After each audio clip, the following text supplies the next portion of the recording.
During the Chinese Civil War 1946–1949, Peng Dehuai served as a senior commander of the People's Liberation Army PLA, participating in and commanding several key battles, significantly contributing to the Chinese Communist Party's ultimate victory.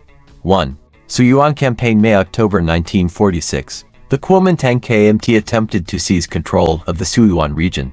Peng Dehuai, with his flexible tactics and maneuvering, successfully repelled the KMT's offensive, stabilizing the situation in the Northwest Theater. 2. Battle to defend Yan'an March–May 1947. The KMT concentrated its forces to attack Yan'an, aiming to destroy the Shaanxi-Gansu-Ningxia border region government. As commander of the Northwest Field Army, Peng adopted a strategy of avoiding the strong and striking the weak, voluntarily withdrawing from Yan'an to preserve strength. He then led the Northwest Field Army in mobile guerrilla warfare in northern Shaanxi, effectively halting further KMT advances. 3. Battle of Shajiadian, August 1947. Peng Dehuai concentrated his forces to annihilate the KMT's 36th Division at Shajiadian, securing a significant victory in the Shaanxi theater. This victory greatly boosted the morale of the soldiers and civilians in the Shaanxi base area and solidified the PLA's position in the northwest. 4. Battle of Yichuan, February–March 1948. Utilizing ingenious tactical deployments, Peng Dehuai successfully annihilated the KMT's 29th Army and liberated Yichuan, further expanding the PLA's control in northern Shaanxi. 5. Strategic counteroffensive by the Northwest Field Army, April 1948, September 1949. Peng Dehuai commanded a series of battles, including the West Fu Campaign, the Lanzhou Campaign, and the Ningxia Campaign, destroying large numbers of KMT troops and ultimately liberating the Northwest region. The rapid breakthrough of the KMT defenses in the Lanzhou Campaign was particularly notable, paving the way for the liberation of Ningxia. 6. Southwest Campaign, December 1949, March 1950. Peng Dehuai directed the swift advance into the southwest, coordinating with other field armies to quickly liberate the region. Notably, in the battles of the western Sichuan plain, Peng's flexible command led to the peaceful liberation of western Sichuan, with KMT commanders Yu Wenhui and Deng Shihu surrendering. Summary: Peng Dehuai's major achievements in the Chinese Civil War include commanding crucial battles, particularly in the northwest and southwest theaters, and playing a pivotal role in the strategic counteroffensives.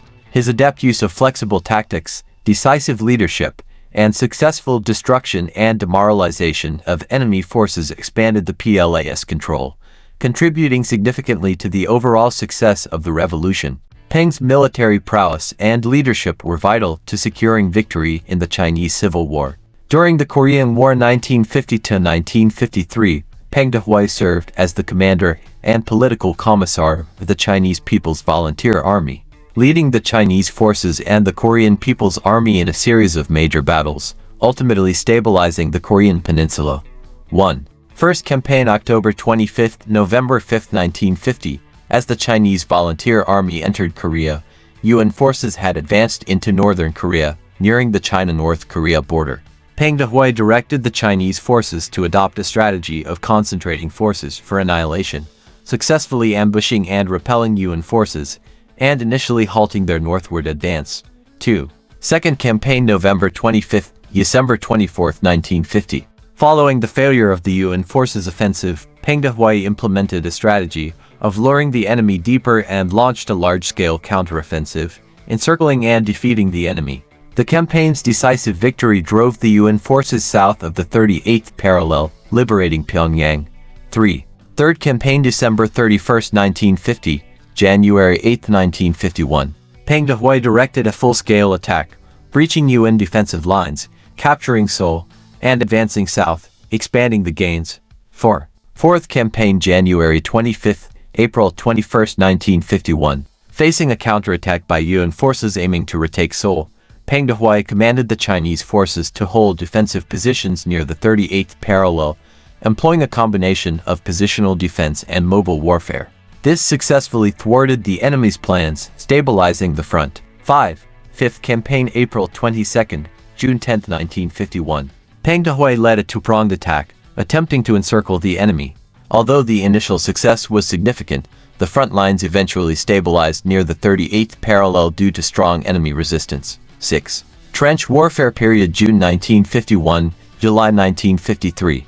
The war transitioned into a period of trench warfare, with both sides engaging in prolonged battles along the 38th parallel.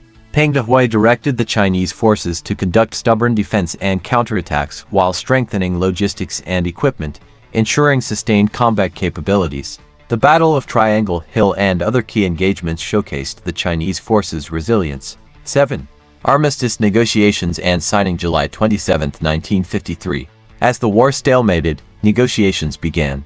Peng Dehuai played a crucial role in military operations and diplomatic efforts, leading to the signing of the Korean Armistice Agreement, ending the war and restoring peace to the Korean Peninsula. Summary: Peng Dehuai's outstanding performance in the Korean War is evident in his strategic decisions, tactical flexibility, steadfast defense, logistic support, and negotiation efforts. He effectively repelled Yuan forces, stabilized the front, and secured a favorable outcome for China and Korea, demonstrating his exceptional military command and unwavering resolve. Peng Dehuai was known for his ability to lead troops in hard and fierce battles, often commanding from the front lines. Even during the Korean War, he positioned his command post as close to the front as possible. During the Battle of Guanjibao in the 100 Regiment's offensive of the anti-Japanese war, Peng Dehuai personally commanded the battle from the front lines. War photographer Xu Xiaobing captured a famous photo of Peng Dehuai standing at an artillery position. Xu recalled that the trench wall in front of Peng Dehuai was riddled with bullet holes, putting him within the range of enemy gunfire. Nevertheless, Peng remained focused on commanding the troops, dealing a heavy blow to the encircled Japanese forces.